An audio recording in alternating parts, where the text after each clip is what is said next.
Assalamualaikum warahmatullahi wabarakatuh. Perkenalkan, nama saya Sri Nurihningsih. Saya mahasiswa PPG dalam jabatan angkatan ketiga Universitas 11 Maret, Surakarta. Hari ini, Senin 18 Oktober 2021, saya akan melakukan uji kinerja pembelajaran daring di SMK Kesehatan Sadewa Yogyakarta, tepatnya di kelas 11 Farmasi dengan KD 3.6 menerapkan pembuatan sediaan obat bentuk emulsi. Berikut video saya.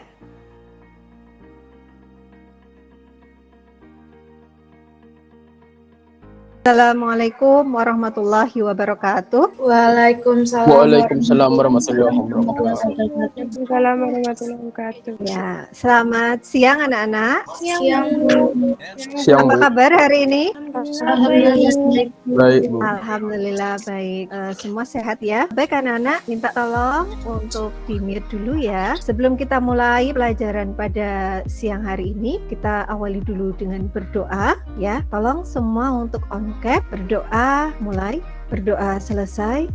Sebentar Ibu cek dulu kehadirannya, apakah semua sudah masuk. Baik anak-anak, hari ini kita akan belajar tentang emulsi ya, masih melanjutkan materi yang kemarin. Kemarin di emulsi 1 kita belajar tentang pengertian, kemudian teori pembentukan emulsi, komponen emulsi. Nah, sekarang kita akan melanjutkan pertemuan kita yang kedua, yaitu tentang bahan emulgator. Apakah share screen saya sudah tampak? Sudah, Bu. Oke, ya alhamdulillah. Masih ingatkah anak-anak dengan gambar-gambar ini? Di sini ada gambar apa ini, Mas Hans? Kapsul Kapsul apa? minyak ikan. Minyak ikan. Kemudian ini adalah ketika minyak ikan dimasukkan ke dalam gelas ya. Kita lihat di sini tidak tercampur. Kemudian di sini ada gambar susu, di sini ada gambar tipe emulsi. Nah, untuk mengingatnya, ya Ibu ingin tahu apakah anak-anak masih ingat nih pelajaran yang kemarin? Kita akan bermain kuisis sebentar.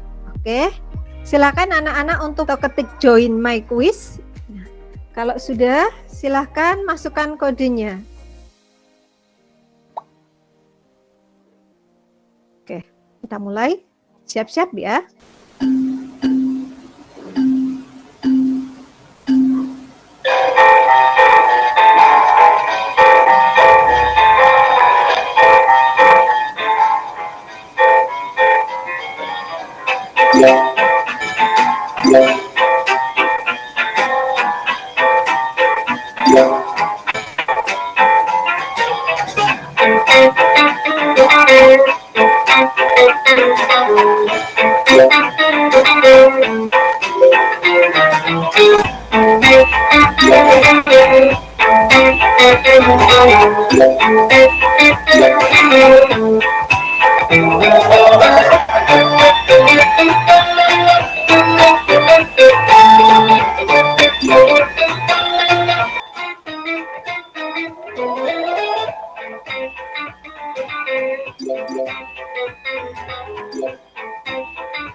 Ya, selamat untuk Mas Hans ya.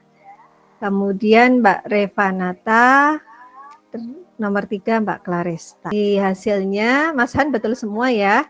Yang lain salahnya 1. paling banyak salah 3, nggak apa-apa. Kita belajar lagi. Alhamdulillah tadi kita sudah melakukan tes kemampuan awal ya untuk mengingat kembali materi yang kemarin.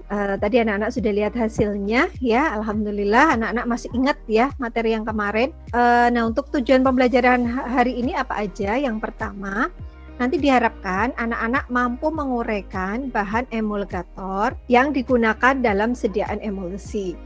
Kemudian yang kedua, mampu mendiferensiasikan prosedur pembuatan sediaan emulsi dengan metode gom basah, gom kering, dan botol. Yang ketiga, mampu menelaah ketidakstabilan sediaan emulsi. Apain sih Bu kita belajar seperti ini? Ya, insya Allah nanti banyak manfaatnya ya nak ya. Apalagi ketika anak-anak nanti bekerja, biasanya akan menemui hal-hal ataupun problem-problem di lapangan yang butuh pengetahuan kita ya. Kalau kita sudah punya basicnya, sudah punya ilmunya, insya Allah nanti akan bisa memberikan solusi. Karena sediaan emulsi ini sebenarnya banyak ada di sekitar kita ya. Kalau sediaan farmasi sendiri ada krim ya contohnya, kemudian emulsi sendiri ya, langsung memang namanya emulsion seperti itu. Kemudian kalau makanan ada susu, ada mayones ya.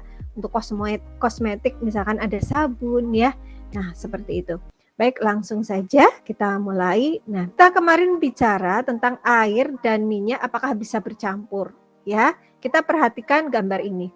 Ini ada air, kemudian tadi minyak ikan. Ketika keduanya dicampur ya akan tampak seperti ini ya. Air dan minyak di sini kelihatan sekali ya. Di sini butiran-butiran minyaknya itu masih terlihat ya nak. Artinya apa? Minyak dan air di sini tidak bisa bercampur. Nah, tetapi di gambar bawah ya, di sini sebenarnya isinya sama, yaitu air dan minyak, komponen utamanya ya, sama-sama minyak ikan karena ini Scott emulsion.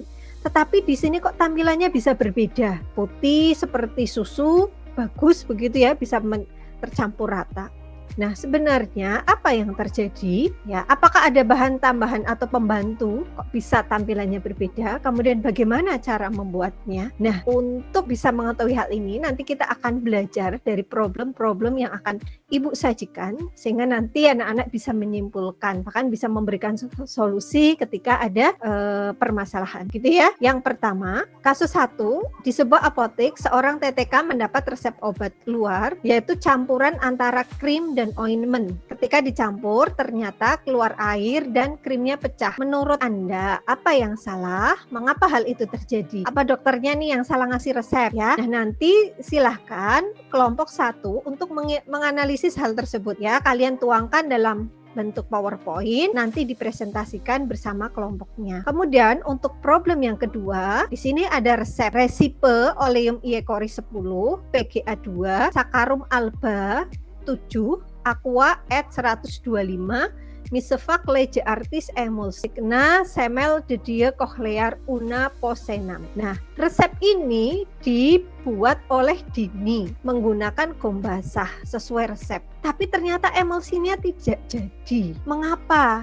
Ya, padahal kalau dilihat komponennya ada semua, tapi kok nggak jadi.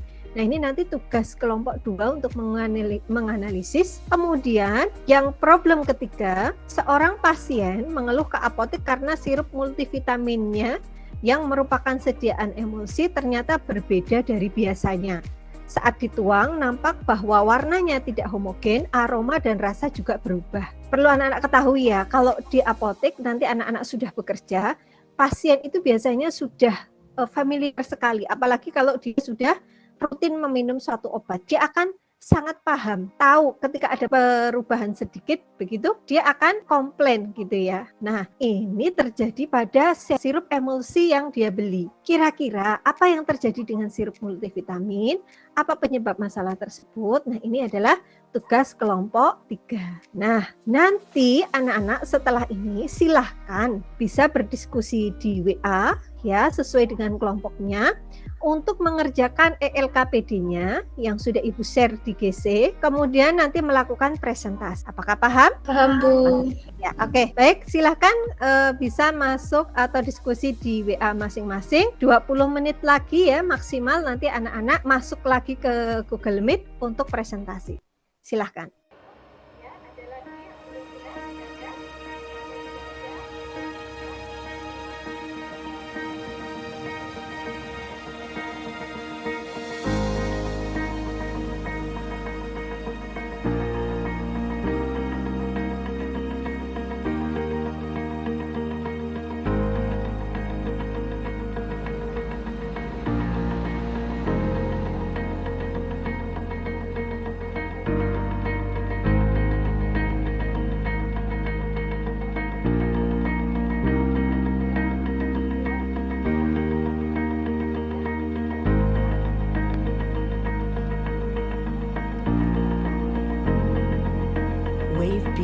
selesai.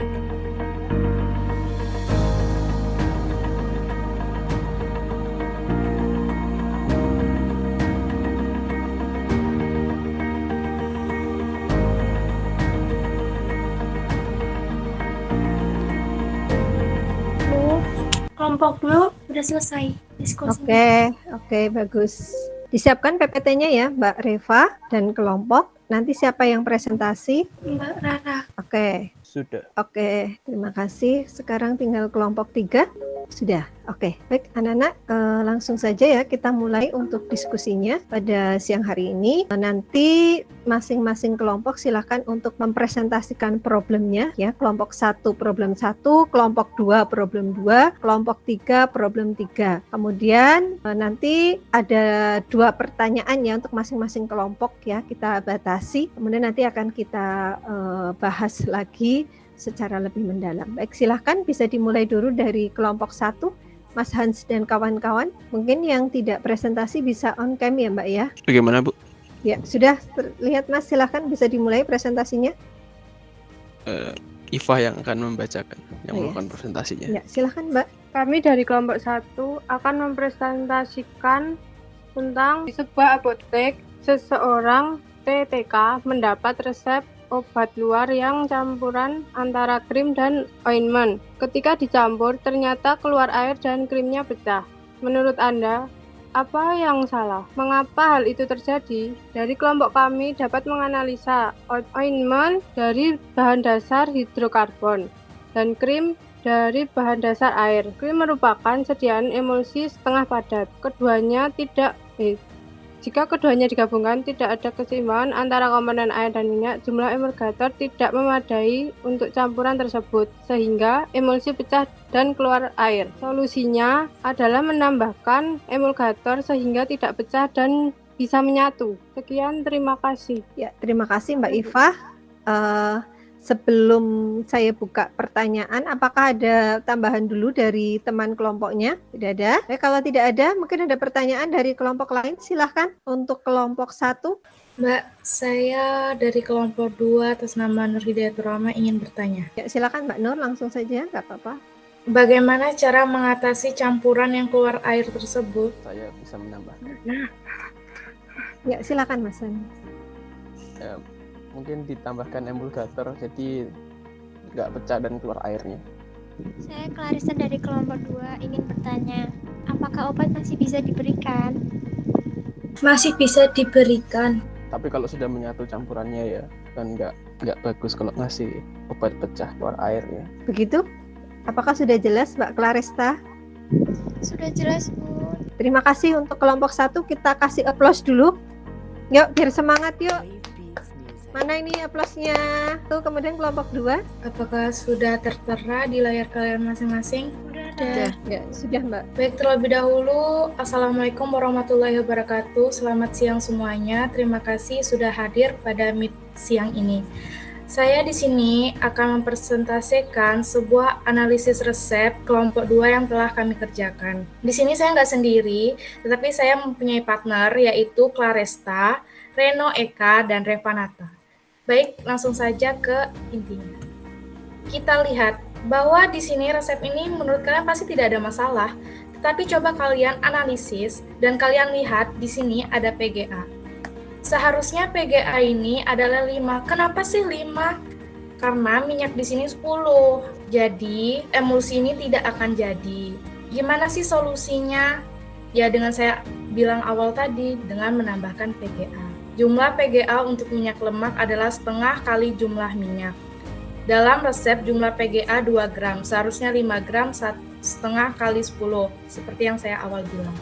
Jadi, jumlah PGA atau emulgatornya kurang, karena jumlah emulgator kurang, maka emulsi tidak jadi. Segitu dulu, apakah ada pertanyaan? Ada. Ya, silakan Mbak, langsung saja disampaikan. Bagaimana solusi resep tersebut agar bisa dibuat emulsi yang baik? Silakan kelompok 2.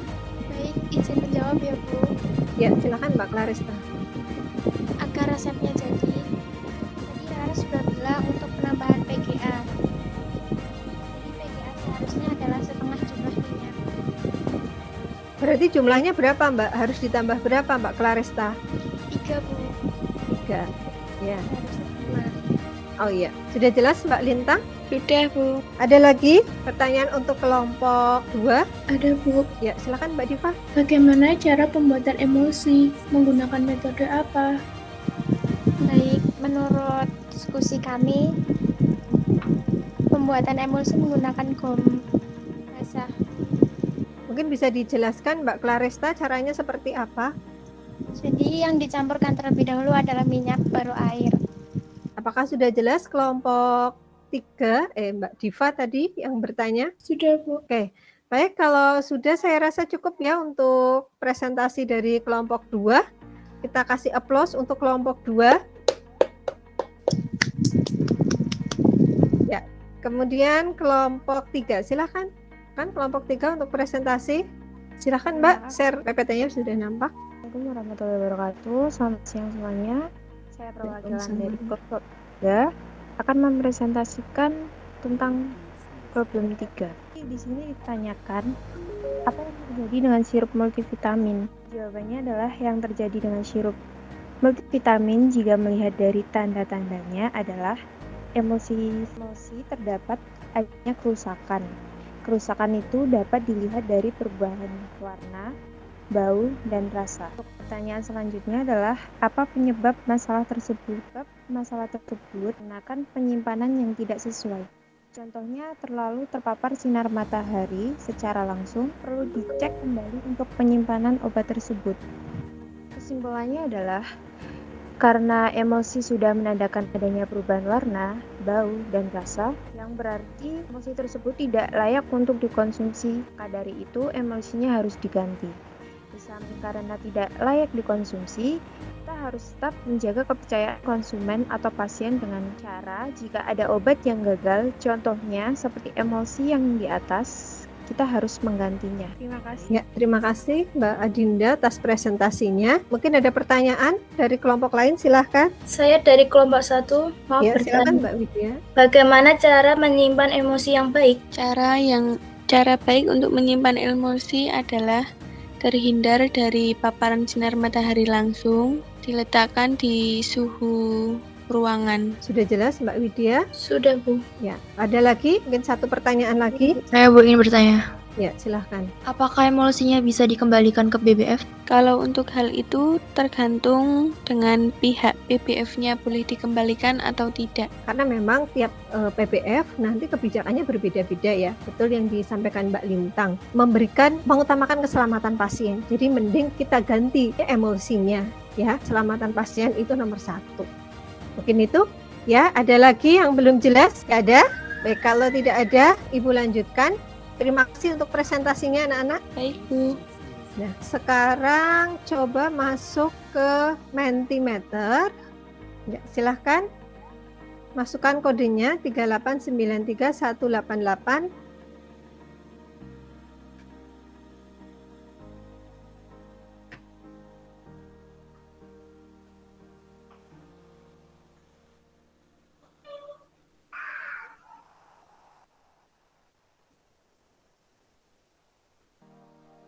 Oke ya, di sini anak-anak sudah menuliskan ya, ada yang paling banyak ini kuning telur, kemudian PGA, SPAN, kemudian bentonit. Ini ada yang mengetik tumbuhan, nih tumbuhan apa ya ini? Nah, nanti kita bahas ya. Nah, tadi anak-anak sudah menyebutkan macam-macam emulgator. Nah, emulgator secara umum itu ada dibagi menjadi 2 golongan, yaitu golongan alam sama buatan ya. Nah, yang alam tadi anak-anak tadi ada yang menyebutkan PGA. PGA itu dari tanaman ya. Dia eksudat tanaman, berarti nanti dia dari tumbuhan. Kemudian tadi paling banyak menyebutkan kuning telur. Ya, kuning telur itu salah satu emulgator. Berarti dia juga dari alam ya. Dia masuk hewani ya, dari hewan. Kemudian yang mineral tadi sepertinya nggak ada yang menyebutkan, itu ada bentonit ya nak. Jadi golongan tanah liat. Itu ada bentonit, ada hektorit. Kemudian tadi ada yang menyebutkan span. Span itu termasuk buatan atau sintetis. Nah, seperti kasus tadi yang salep itu bisa ketika ditetesi dengan twin itu nanti akan berkembang bergabung kembali. Nah, nanti untuk lebih jelasnya anak-anak bisa membaca literatur yang lain untuk bisa mengelompokkan lagi. Oh iya, mengidentifikasi lagi emulgator ini termasuk golongan yang mana ya, seperti itu. Nah, kemudian bagaimana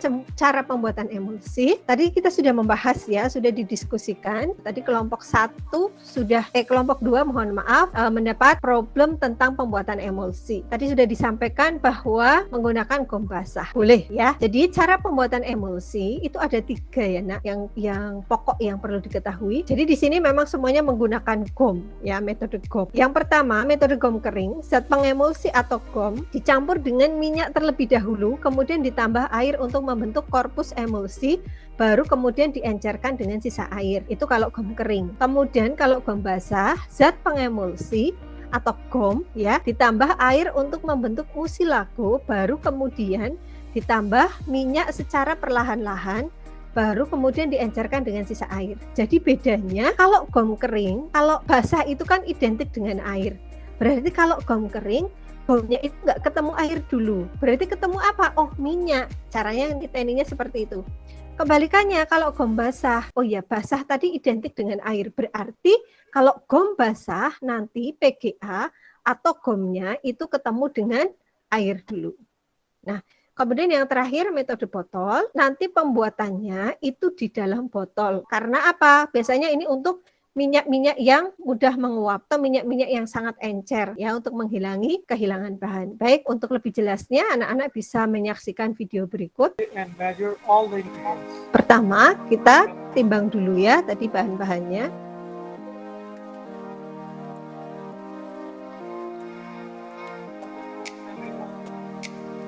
Nah, ini air pertama nanti akan dimasukkan. Nah, air sisanya sirup.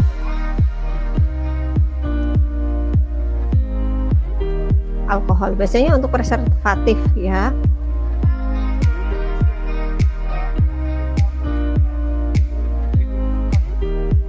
Yang pertama tadi gomnya dimasukkan, digerus dulu sampai halus untuk memperkecil ukuran partikelnya. Itu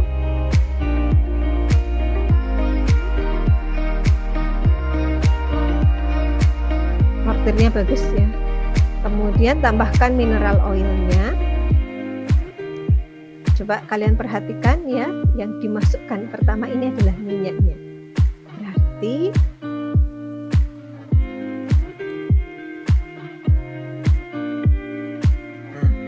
dicampur ya sampai betul-betul homogen, sampai minyak terdispersi merata ke dalam PGA-nya.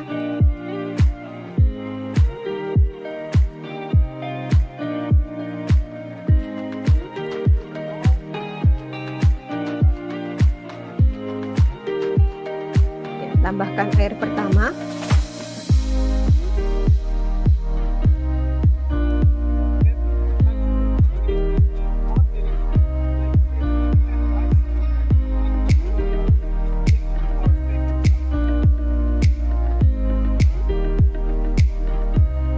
Diaduk kuat sampai terbentuk bunyi khas ya, clicking.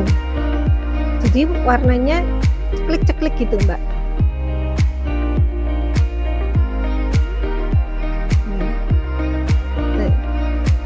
Tuh, sudah kelihatan ya emulsi, korpus emulsinya.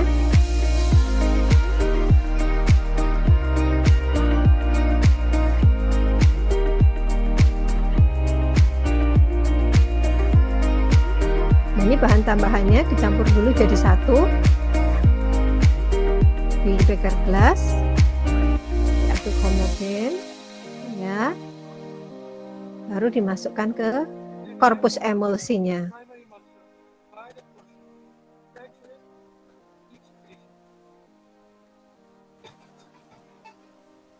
Ya, tadi di video itu terlihat bahwa yang dimasukkan pertama kali setelah PGA itu adalah minyak. Berarti kesimpulannya apa, Nak? Untuk metode pembuatan dalam video itu tadi pakai metode gom basah atau gom kering? Gom kering. Gom kering, ya. Ada yang beda pendapat? Mbak Nur pendapatnya gom kering, betul ya. Jadi tadi metode yang digunakan adalah metode gom kering karena gomnya bertemu dengan minyak dulu. Berikutnya ini adalah alat-alat yang digunakan ya nak dalam pembuatan emulsi. Ada mortir dan stamper, ini untuk skala lab ya. Kemudian ada botol ya, untuk metode botol, ada homogenizer, ada mixer dan blender, ada colloid mill. Nah, sekarang terkait dengan ketidakstabilan emulsi, ini ada creaming. Jadi creaming itu adalah terpisahnya emulsi menjadi dua bagian, di mana satu bagian mengandung fase disperse lebih banyak dari bagian lainnya. Ya.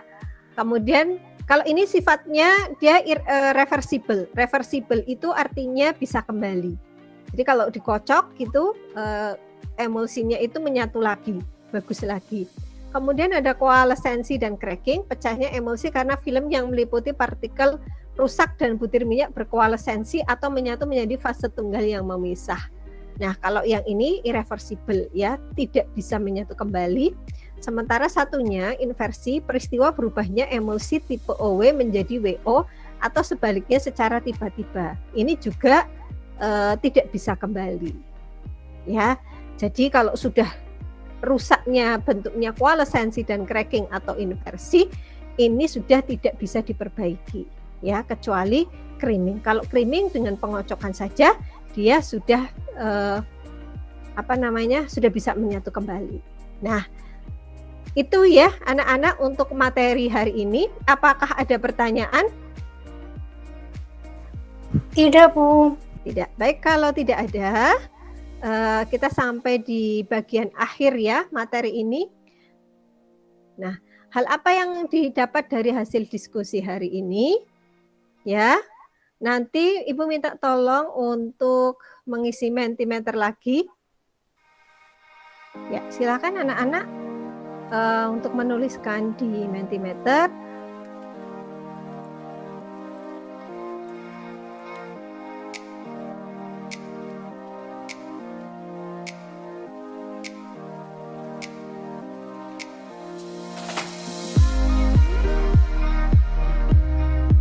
Ya, sudah bisa Ibu simpulkan ya di sini. Terima kasih anak-anak sudah berpartisipasi. Jawabannya alhamdulillah kalau menyenangkan ya. Ini paling banyak menyenangkan.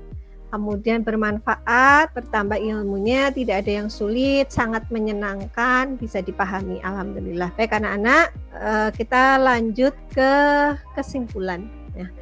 Oke, untuk ngetes tadi ya katanya gampang kan? Ada berapa macam emulgator?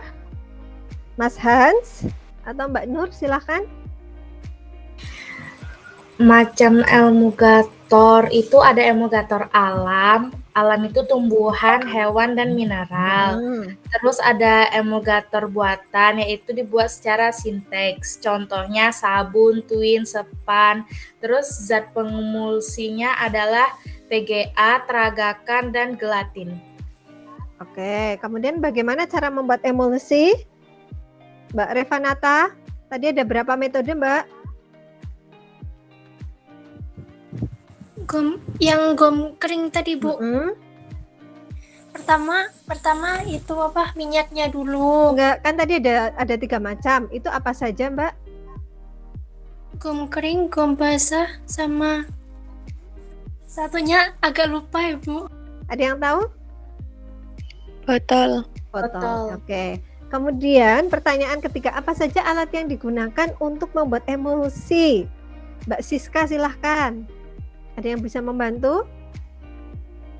Ada mortir, terus ada kayak botol, terus ada mixer. Terus lupa namanya Bu. Ya, blender ya, colloid mill. Oke, nggak apa-apa. Kemudian yang terakhir, apa saja bentuk ketidakstabilan emulsi? Mungkin Mbak Ilintang mau menjawab? Creaming,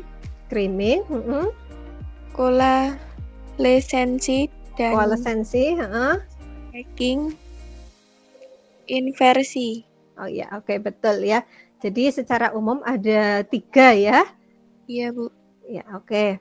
Baik anak-anak, sebelum kita akhiri, kita cek lagi ya apakah anak-anak tadi betul-betul paham tentang materi hari ini. Kita akan bermain kuisis lagi. Oke, kita mulai ya.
Ya, selamat Mbak Diva nomor 1 disusul Mas Hans ya dan Mbak Adinda. Oke, Mbak Diva betul semua. Alhamdulillah.